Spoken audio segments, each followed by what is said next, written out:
നല്ല ഗുരുക്കന്മാരെ കിട്ടുക എന്നതാണ് ജീവിതത്തിലെ ഏറ്റവും വലിയ മഹാഭാഗ്യം. ജീവിതത്തിൽ നമുക്കുള്ള ഗുരുക്കന്മാർ ആണ് നമ്മളെ വിജയത്തിലേക്ക് നയിക്കുന്നതെന്ന് പറയുകയാണ് നടൻ ജയറാം. കോളേജുകളിലും പല വേദികളിലും പോകുമ്പോൾ നല്ല ഗുരുക്കന്മാരെ കിട്ടുന്നതാണ് ജീവിതത്തിൽ വിജയത്തിലേക്ക് നയിക്കുന്നതെന്ന് ജയറാം പറയാറുണ്ട്. അതേപോലെ മികച്ച ഗുരുക്കന്മാരെ കിട്ടിയ ആളാണ് താനെന്നും ജയറാം പറയുന്നു. ജീവിതത്തിലെ എല്ലാ കാര്യത്തിനും നല്ല ഗുരുക്കന്മാരാണ് ലഭിച്ചിട്ടുള്ളത്. മിമിക്രിയായി നടന്ന സമയത്താണ് ആബേലച്ചൻ്റെ കലാഭവനിലേക്ക് എത്തുന്നത്.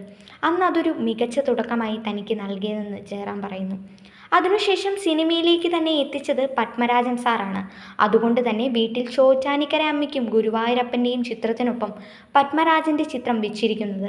അതേപോലെ തന്നെ തനിക്ക് ഏറ്റവും ഇഷ്ടപ്പെട്ട ചെണ്ടകൊട്ട് പഠിപ്പിച്ചതിൽ നാട്ടിലെ ആദ്യമായി തന്നെ പഠിപ്പിച്ച ഗുരു മുതൽ ഇന്ന് ഈ നിലയിലെത്തിച്ച മട്ടന്നൂർ ശങ്കരൻകുട്ടി വാദ്യരെയും താൻ ഓരോ ദിവസവും ഓർക്കാതെ ഇരുന്നിട്ടില്ല എന്നും അതുകൊണ്ട് തന്നെ തൻ്റെ ജീവിതത്തിലെ ഓരോ ഘട്ടത്തിലും ഇവരുടെയെല്ലാം അനുഗ്രഹങ്ങളും ഉണ്ടായിട്ടുണ്ടെന്ന് ജയറാം പറയുന്നു.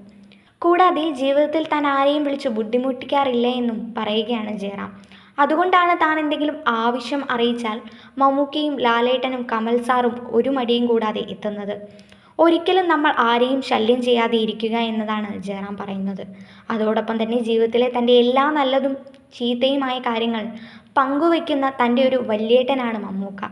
കൂടാതെ തുടക്കം മുതൽ വർഷങ്ങളായി തന്നെ തങ്ങൾ തമ്മിൽ അത്തരത്തിലുള്ളൊരു ബന്ധമാണെന്നും ജയറാം പറയുന്നു. തൻ്റെ പരാജയങ്ങളിലും കൂടെ നിന്നപ്പോൾ മമ്മൂക്ക തൻ്റെ കൂടെ നിന്നിരുന്നു എന്ന് ജയറാം പറയുന്നു.